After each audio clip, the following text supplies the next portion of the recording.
Assalamualaikum warahmatullahi wabarakatuh.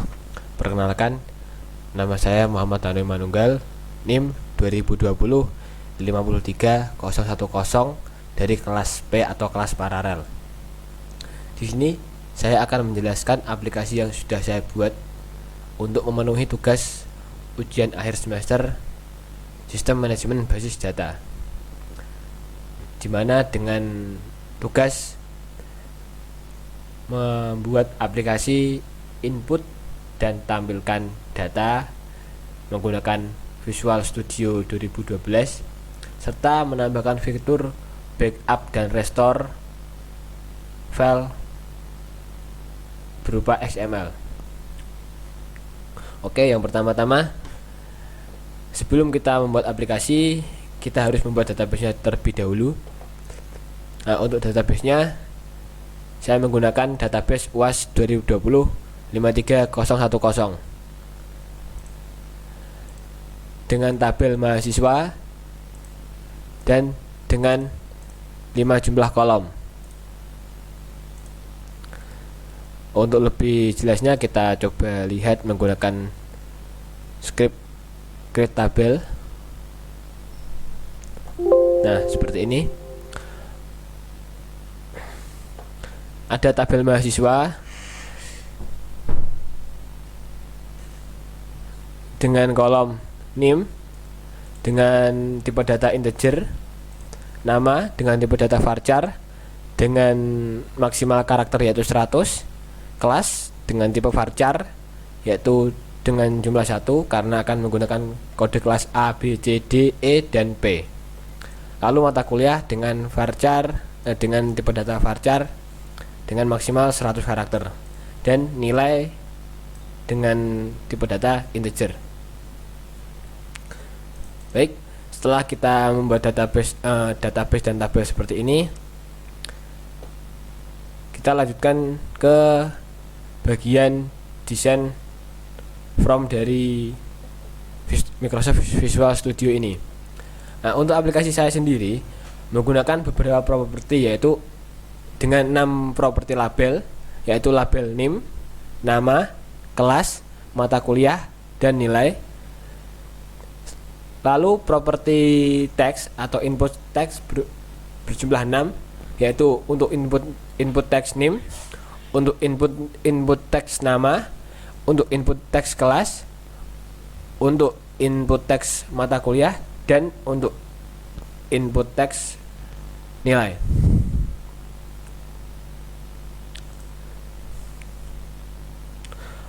Untuk input teks NIM menggunakan nama txt NIM. Untuk txt nama menggunakan txt nama. Untuk input kelas menggunakan txt kelas. Untuk input mata kuliah menggunakan txt matkul. Untuk input nilai menggunakan txt nilai. Untuk tombolnya sendiri, untuk properti tombol ada 6 properti tombol, yaitu properti input, properti tampil, properti backup, properti button restore, delete, dan close. Nah, untuk yang terakhir ini adalah properti yang kita gunakan sebagai media penampil untuk database yang sudah kita masukkan. Lanjut ke bagian pengisian sintak-sintak pemrogramannya. Di sini ada 4 modul yang perlu kita import, yaitu import sistem data, import data SQL, dan import data SQL client. Ya, ini nanti fungsinya untuk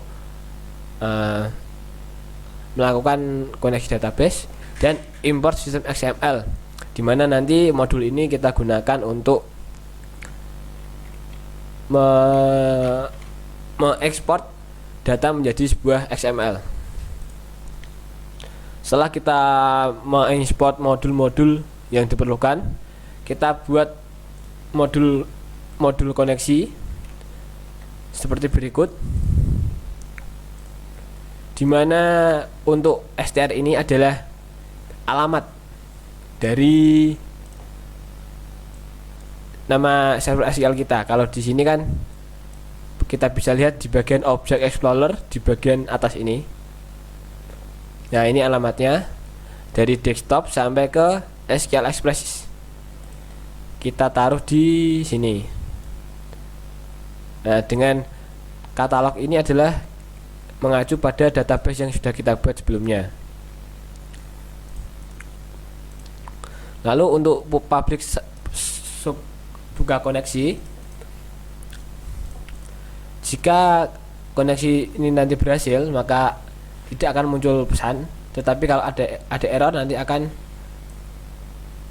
muncul sebuah prompt error.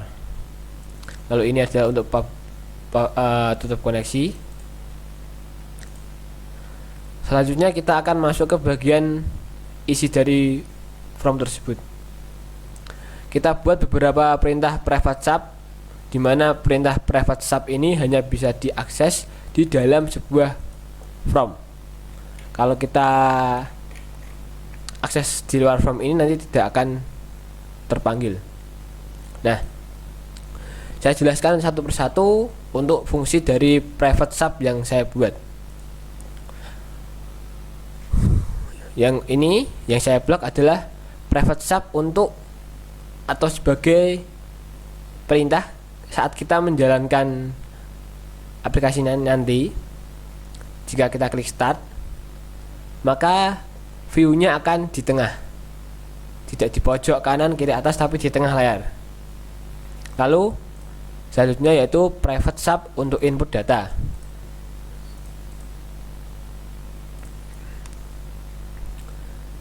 Untuk input data sendiri kita menggunakan perintah dari SQL Server yang kita kombinasikan dengan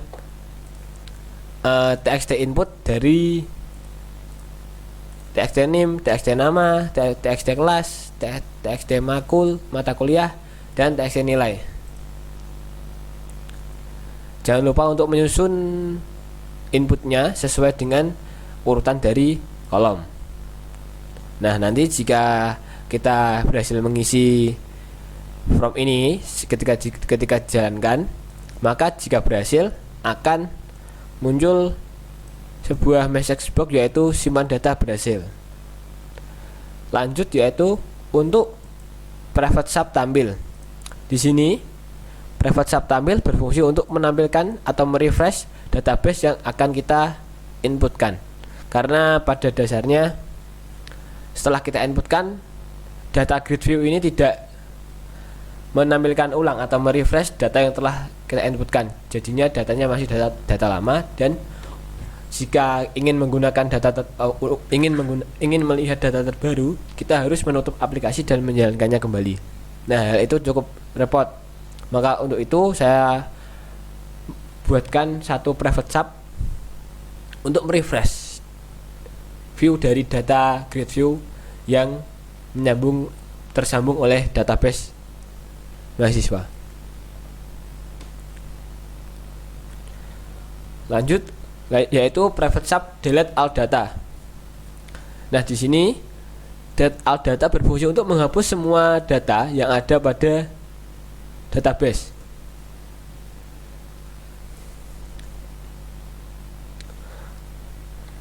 Seperti private sub sebelumnya, jika kita akan mengeksekusi private sub ini, nanti akan muncul sebuah message box konfirmasi.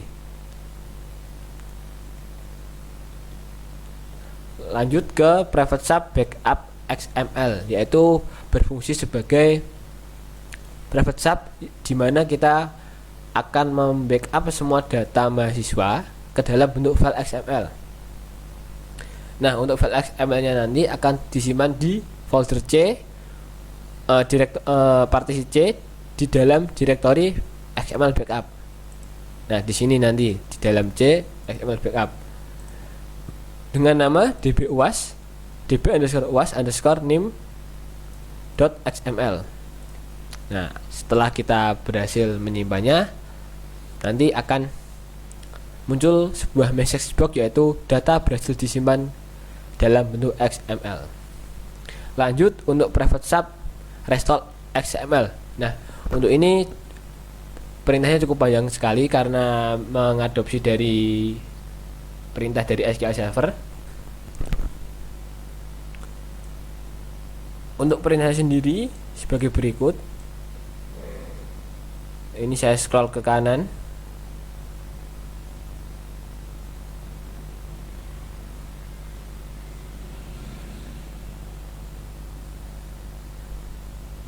Oke. Nah, nanti kalau saat kita restore berhasil, maka akan muncul message box yaitu restore data berhasil.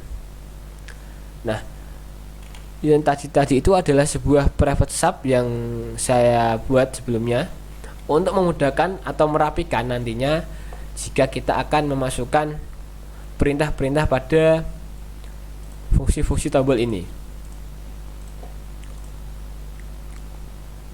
Setelah kita buat private sub, kita harus memasukkan private sub tersebut dalam fungsi tombol ini jika diklik. Nah, untuk ini sendiri, untuk button ini adalah untuk membackup data. Jika nanti tombol backup diklik, maka akan muncul sebuah konfirmasi ingin membackup apa tidak. Lalu selanjutnya yaitu tombol restore. Hal ini juga sama, menggunakan private sub yang sudah kita buat di awal. Lalu jika kita melakukan klik pada tombol restore, juga akan muncul sebuah konfirmasi message box. Lalu yaitu fungsi di bagian button delete yang akan menghapus semua data pada database. Untuk perintah-perintah yang sekiranya krusial, itu saya berikan sebuah message box agar jika kita tidak sengaja ngeklik itu masih bisa diantisipasi. Lalu kita berikan perintah end pada tombol close untuk menutup aplikasi yang nanti akan kita jalankan. Nah, ini untuk fungsi tampil untuk merefresh database yang sudah kita inputkan. Dan ini adalah sebuah ini adalah button input dengan private sub yaitu input data. Oke, menurut saya ini cukup. Kita coba jalankan aplikasinya. Nah, fungsi center screen ini tadi sudah bekerja ya. Sini ini otomatis muncul di bagian tengah dari layar.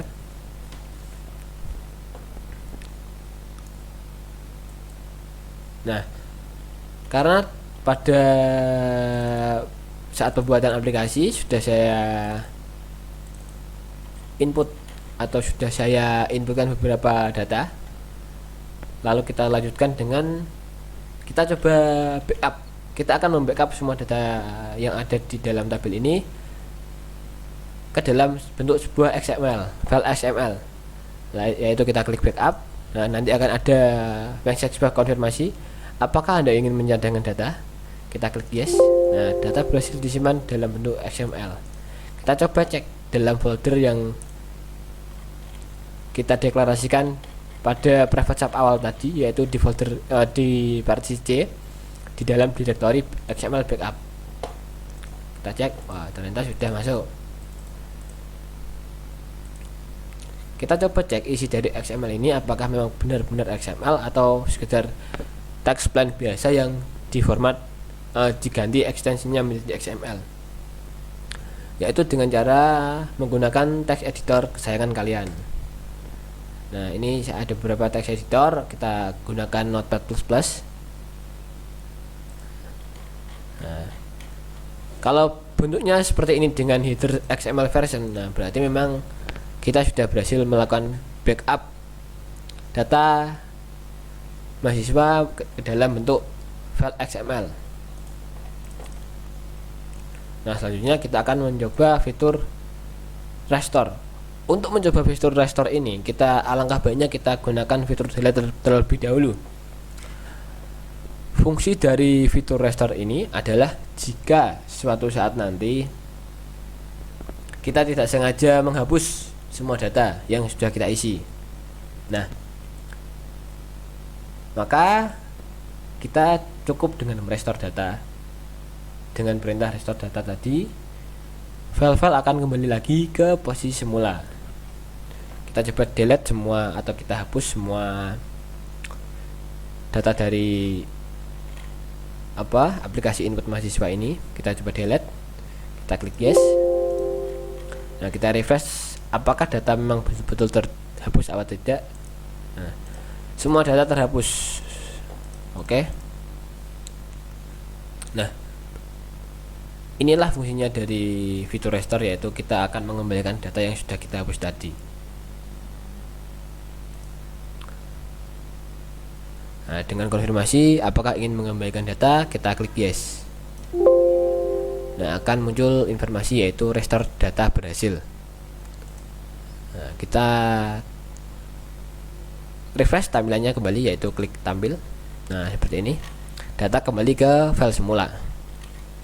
Nah, kita yang terakhir kita coba yaitu kita akan menginputkan data.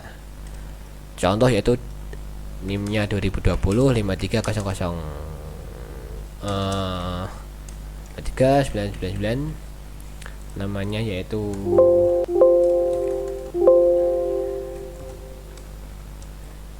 Yanto,